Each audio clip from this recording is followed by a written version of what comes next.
Hey everyone, and welcome to SLPSA 2, November 2021 video review. We're starting at stage 4, jail. It had some memory stage elements to it, a couple of leans, not very awkward, but some positioning with ports, and it was a low hit factor stage, which required a little bit more accuracy than speed. So the first shooter here was Jake Brown. He shot that stage actually very well, very good speed. The only things I would recommend here is just better accuracy and smoother movement, and that would have been a stage win. If you just remove the little staggering that happened because he had to verify his hits or had a follow-up on a paper, that would optimize like a lot. So let's just take a look. His run. One follow-up.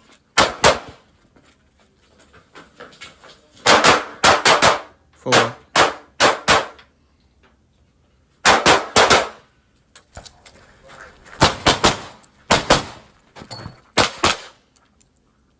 One-shot hit verification. Follow-up. Follow-up.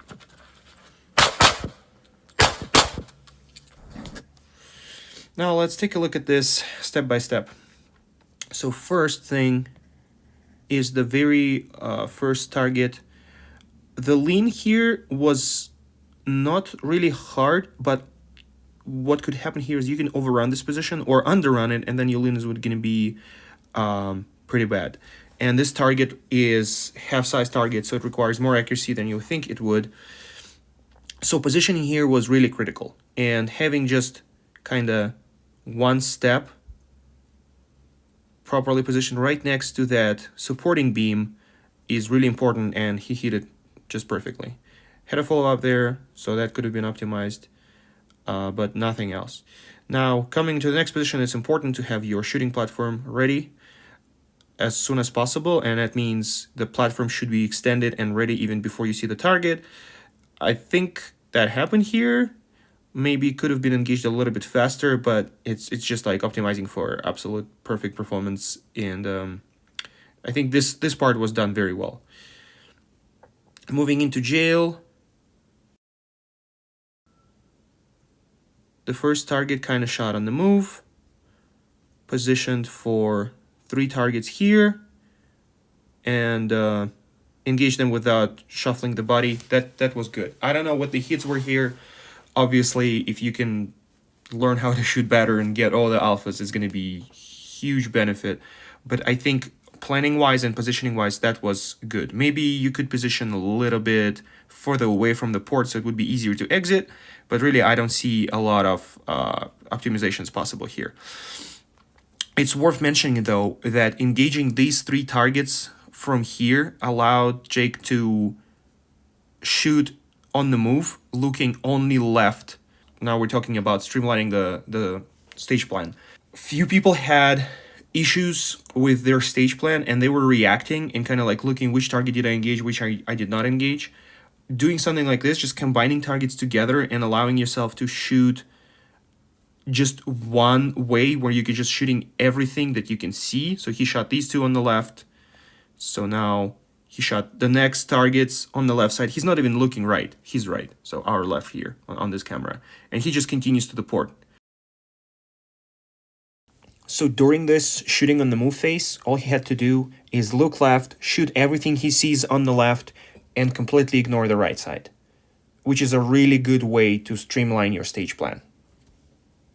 So after that was shot, he went to the port, headshot, paper,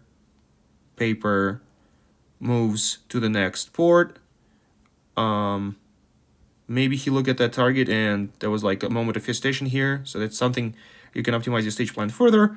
But really, another port, paper, and remaining headshot. That's a very nice streamlined stage plan that you can just use to stay in the non-reactive mode, just stay in the flow and do everything without any ability to change something on the fly. It's really important on stages like this.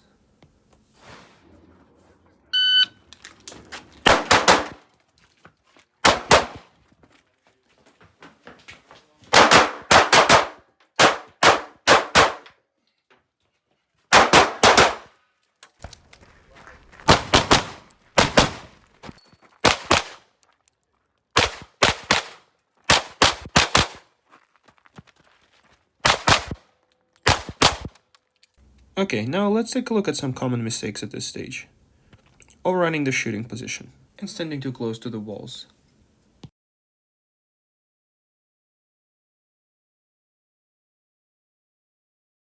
Getting too close into the port, which forces you to stand taller and reduces your ability to control recoil. Not having a simple and streamlined stage plan, forcing you to react to what you see and causing delays for processing and trying to remember things.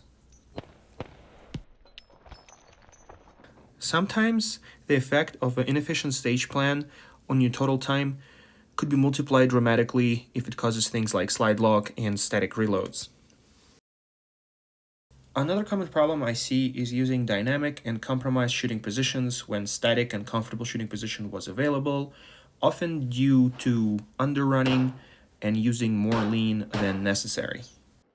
Choosing to shoot targets from further distance and deeper shooting position statically, when an alternative on the move and closer shooting position is available and you have to be there no matter what.